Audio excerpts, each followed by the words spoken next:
the Illegal Curve Summer Series. Once again, second year in a row with Jets draft pick Danny Zhilkin. Danny is a 2022 third rounder, just completed his first year with the Manitoba Moose, played 44 games. The season came to an end in February when he suffered a shoulder. Well, I don't know when exactly you had the shoulder injury, but you had your shoulder surgery in February. Stuck around, you were with the team for the remainder of the season. And then, of course, we most recently saw you at development camp with other Jets draft picks. So let's pick it up from there. We saw you in yellow. You were in non-contact. That's what yellow is supposed to convey, Danny. But I got to tell you, I was there every day, a prospect camp.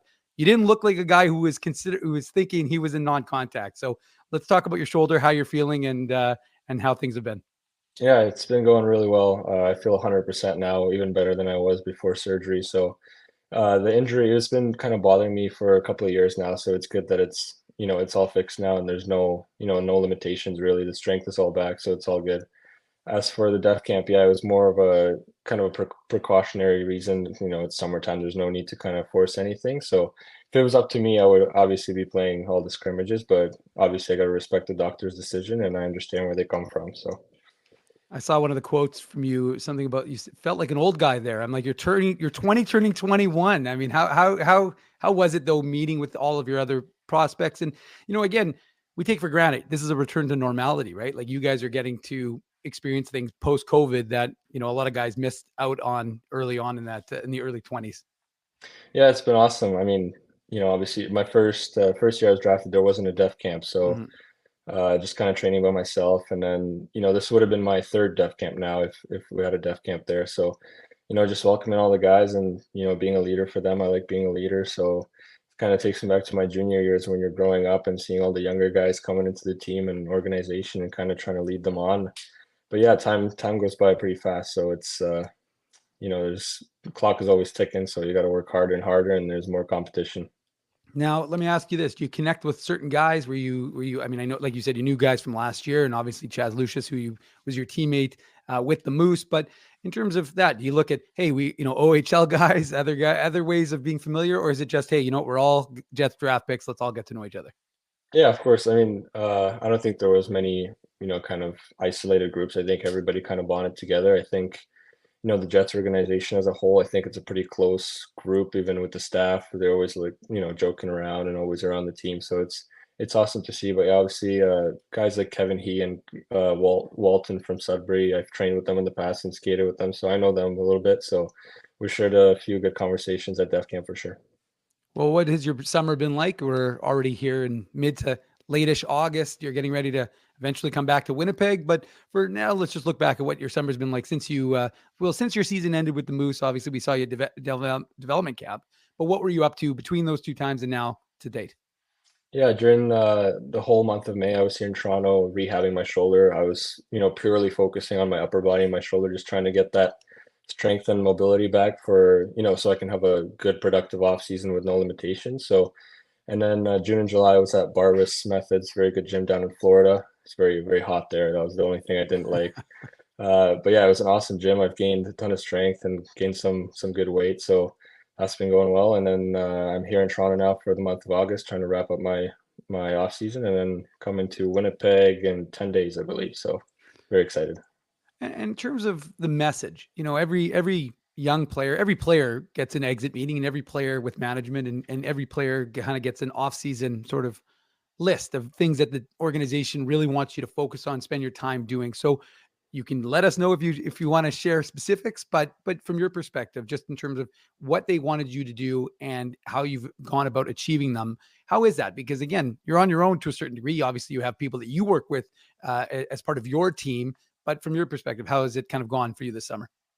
Yeah, it's been going well. I think the biggest thing that they told me is the biggest jump they see in players is from first to second year. So I think, they told me don't take anything for granted, finish every rep to, do every rep to your full potential and what you can do. And just come into camp in the best shape possible and try to take someone's job on the Jets. I think, any player that's in the organization, that's their dream. So I'm trying to come into camp with, the best shape possible and do the best I can. Well, let's reflect on that goal of taking someone's job. You completed your first year as a pro, and like I said, it was cut short. But from your perspective, that jump from junior to pro, now that you've had time to reflect on it, and I'm sure you've looked back at some tape or whatever, how did you think you made that adjustment, and what really surprised you about it? Well, I think everybody talks about the speed and the strength. Obviously, I knew it was going to be faster, but when I got there, it was a lot faster than I imagined. And I think just the little details, everybody has their own job, and if you don't do the job, the puck's in the back of the net. So it's very slim margin for error, obviously. And Mhm. when you're not doing the thing that you're supposed to, you're going to get maybe punished with not having ice time or stuff like that. So I think it's very important to take care of the things that you're supposed to take care of. One of the things we learned about this Moose Club, and we've seen over the years, is how close as a group they are, how committed this coaching staff is to helping guys grow and get to that next level. So from that perspective, just from the group itself, and obviously we know you have some very familiar relationships on the team, and others that you've gained in the last year.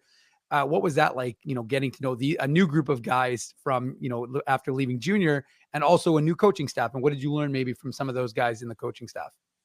Yeah, I think first of all, I got to give it to all the older guys on the team that we had. A bunch of them are leaving this season, and it's tough to see, obviously, but they got to do what they got to do, and it's part of the job. But yeah, I got to owe it to them. We had a lot of rookies on this team. I think we were, probably one of the youngest teams in the league, Mhm. and a lot of unexperienced guys, and they made it pretty easy for us to come in, and we all had a voice in the room, and we could all speak up, and we all had great times together. So as for the coaching staff, it was awesome. I think, they were super welcoming. They kind of, calmed us down a little bit when times were rough, and we all, I know about other guys as well, but I think they were communicating very well to us and what to do and what not to do. So looking forward to see them back in Winnipeg.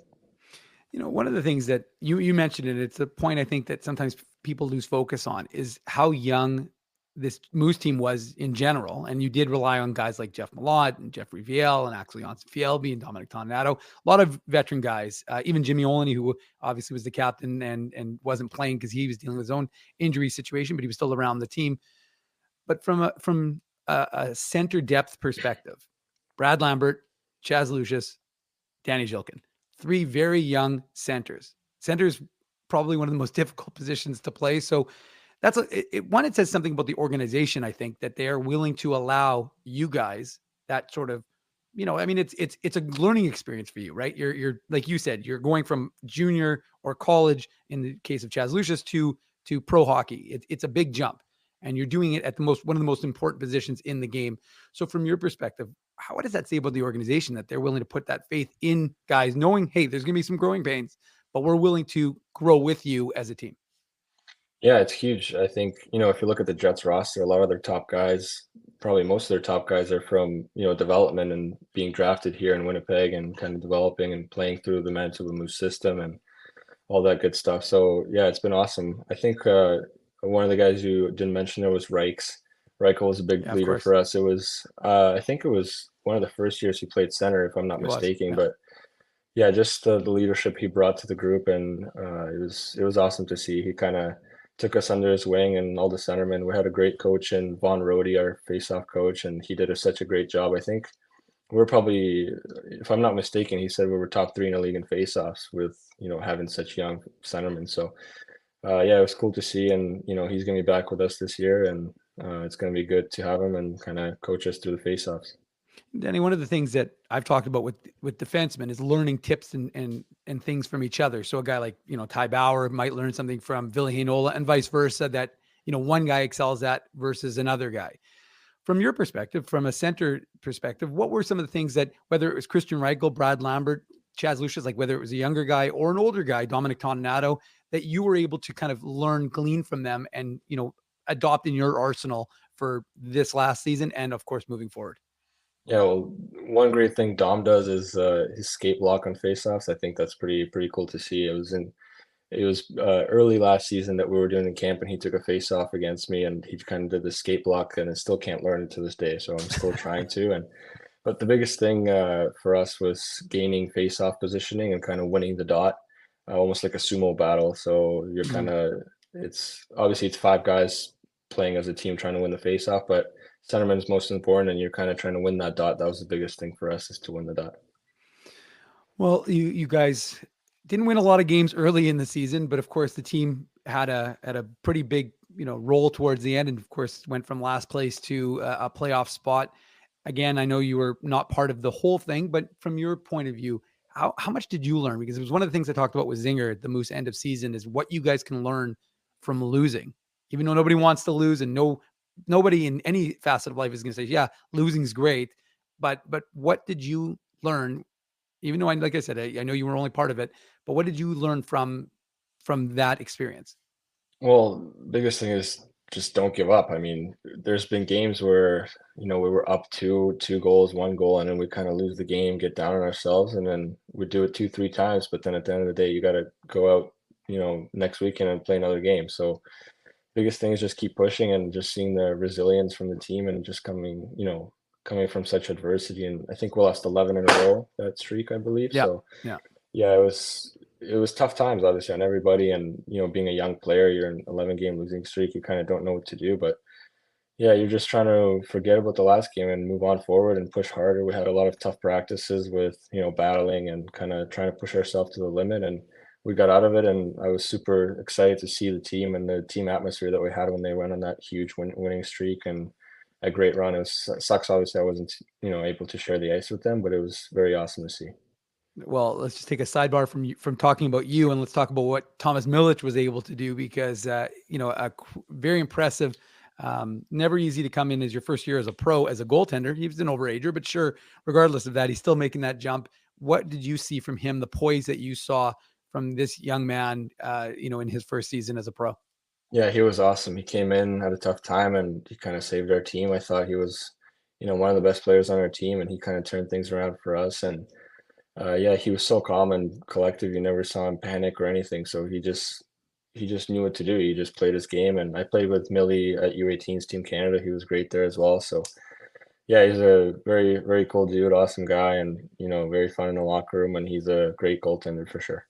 So I'm going to take you to Texas right now, and your first pro goal. No surprise, your earlier teammate, your young teammate Nikita Chibrikov gets the primary assist on that one. You're in front of the net, collecting that, putting the rebound home. But from your point of view, what was it like to get your first pro goal? What do you remember about it, and where's the puck?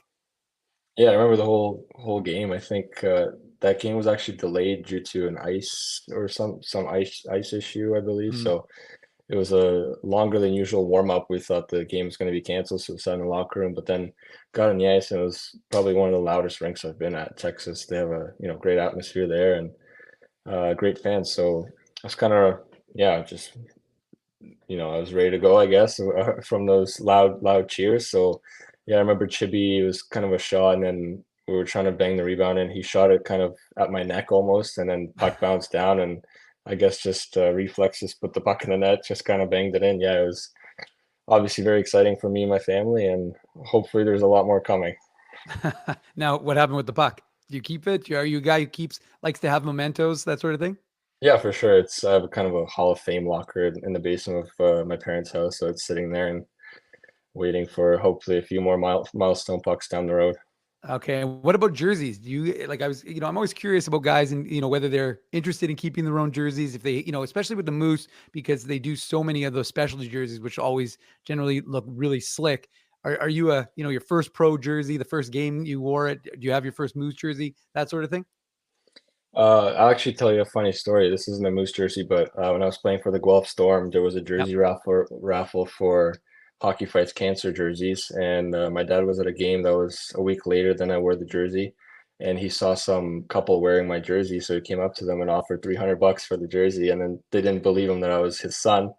So he had to show his ID and everything to prove I was his son, and they gave it to him for free. And yeah, they saw me after the game. I signed a couple of things for them, and it was obviously a pretty cool story. That's in the basement. But yeah, I got my Moose jersey and everything, my first pro jersey, obviously. So that's pretty cool as well. Yeah. And, like you said, it's one of those things that you'll be able to look back on and, the Jets one and that sort of thing, and be able to, they'll tell a story, but that's a pretty good one about the Guelph one. So, Yeah. in terms of adjusting to life, and it's one thing that I think, and I've mentioned this many times before, but I'll say it again because I think it bears repeating. People take for granted that you guys come to a foreign city, whether it's, because you don't live in Canada, which obviously you're Canadian, but you live in Canada, but whether it's a guy who comes from Russia, like Chibrikov, or the States, or even a guy, like I said, coming from Ontario to Manitoba, the adjustment to being a pro.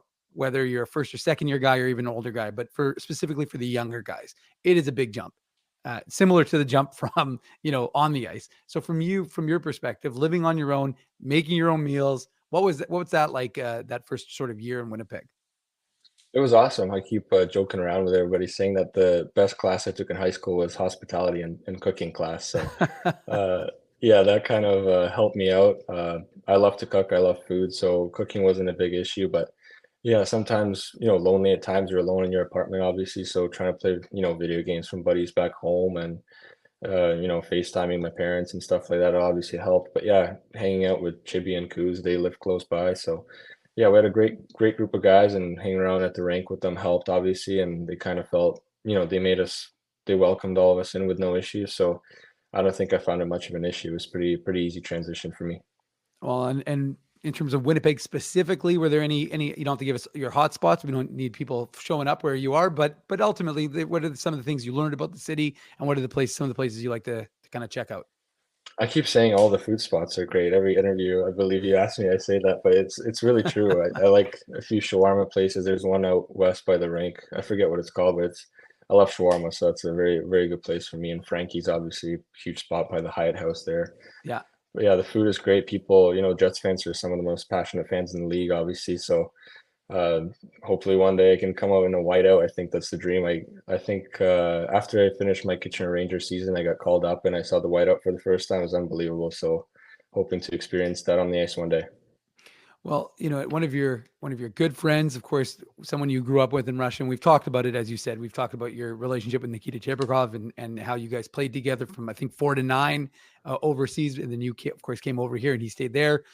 But I was going back and looking at the lineup at card, and really you played with him on the wing a significant period of time throughout the course of this season. So what was that like? What was that kind of return to that relationship? How seamless was it for you guys? And whether it was like Axel Jonsson Fjellby, Jeffrey Viel, Dominic Toninato on the other wing, did they feel left out if you guys were speaking in Russian?